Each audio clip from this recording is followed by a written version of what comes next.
A secret military bunker hidden somewhere along Russia's Black Sea coastline. For months, maybe years, this was the nerve center of Putin's entire naval operation. Admirals, generals, strategic planners, all working from what they believed was an untouchable location. Untouchable until now. Welcome to NewsForge Global. I'm your host. And today, we're going to break down one of the most significant military strikes of this entire war.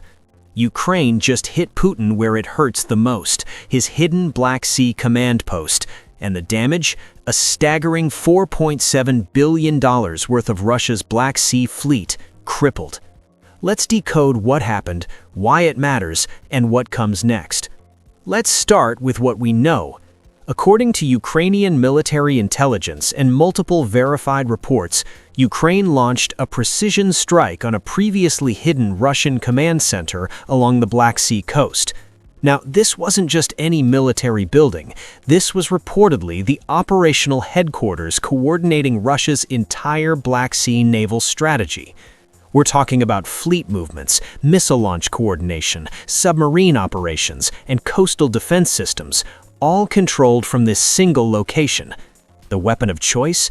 Reports suggest Ukraine used a combination of long-range strike capabilities, possibly including domestically produced missiles and drone systems that have become increasingly sophisticated over the past 2 years. What makes this strike remarkable is the intelligence gathering that preceded it. Think about it. This wasn't a random attack. This was surgical. This was precise. Ukraine knew exactly where this command post was located, knew when key personnel would be present, and knew how to penetrate Russian air defense systems to reach it. That level of intelligence doesn't happen by accident. The Black Sea region has been critical to this war from day one. Russia's naval dominance here was supposed to be unquestionable. Was. Past tense. Because what Ukraine has accomplished in the past 18 months has essentially rewritten naval warfare doctrine. Now let's talk about the number everyone's discussing, $4.7 billion. That's the estimated value of Russian Black Sea fleet assets that Ukraine has damaged or destroyed since this conflict began.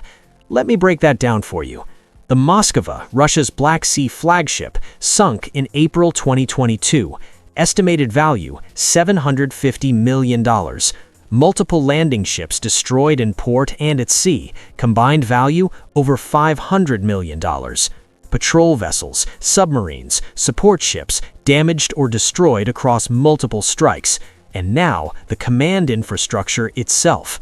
Here's what Western military analysts are saying. Russia's Black Sea fleet has lost approximately 1/3 of its operational capacity. 1/3, a naval force that took decades to build, degraded by roughly 33% in under 2 years. And here's the part that should genuinely concern Moscow. Ukraine doesn't have a navy.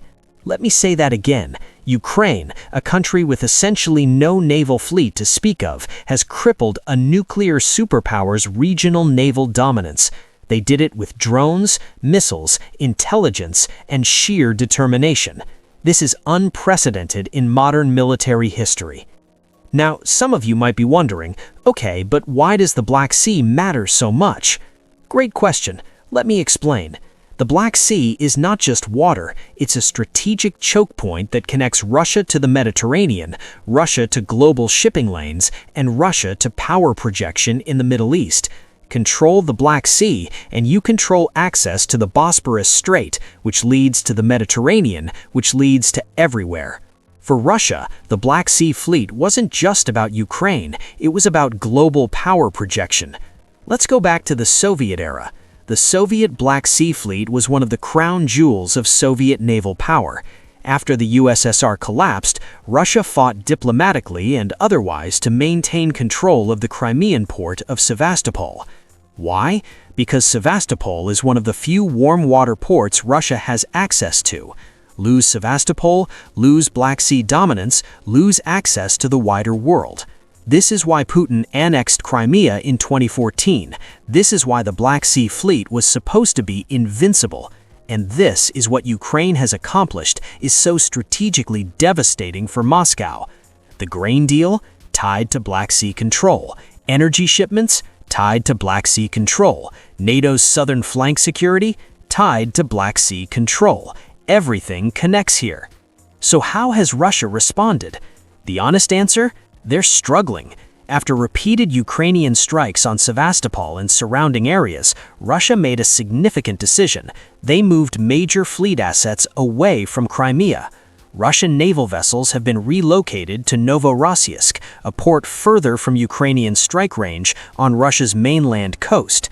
Think about what that means. Russia, the country that invaded Ukraine partly to secure Crimea and Black Sea dominance, is now retreating from those very waters. The symbolic and strategic implications are enormous. Russia faces several critical problems right now. Number 1, replacement. Modern warships take years to build. Russia's shipbuilding capacity is limited, and Western sanctions have restricted access to critical components. The ships Ukraine has destroyed, they're not coming back anytime soon.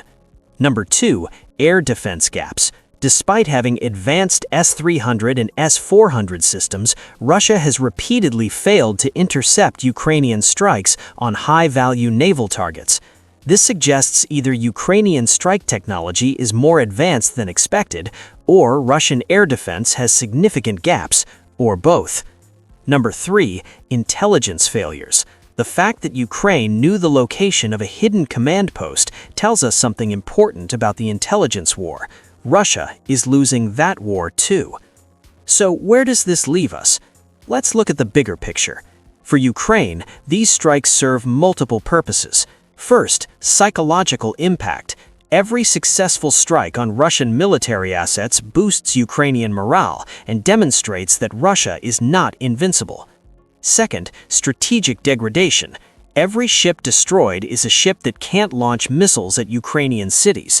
Every command center hit is a disruption to Russian military coordination. Third, international credibility. Ukraine is proving to Western allies that advanced weapons provided to Kyiv are being used effectively. This matters for continued support. For Russia, the calculus is increasingly uncomfortable. The Black Sea was supposed to be a Russian lake. It's becoming a liability. Military bloggers inside Russia, typically pro-war voices, have started questioning naval leadership decisions. That kind of internal criticism in Putin's Russia, that tells you something about how badly this is going. And for the rest of the world, what's happening in the Black Sea may reshape naval warfare doctrine globally. The era of large, expensive surface vessels may be ending. Drones, missiles, and asymmetric tactics may be the future. Ukraine is writing that future in real time. Let me leave you with this. 2.5 years ago, most military analysts predicted Kyiv would fall in 72 hours. Ukraine had no navy. Russia had the Black Sea Fleet. Today, Ukraine has sunk Russia's flagship, destroyed billions in naval assets, and just struck a hidden command center that Moscow thought was untouchable. The lesson? Never underestimate a nation fighting for its survival. That's the world today. If this analysis helped you understand what's really happening, hit that subscribe button. We break down global events every single day here at NewsForge Global. Stay informed, stay curious, and I'll see you in the next one.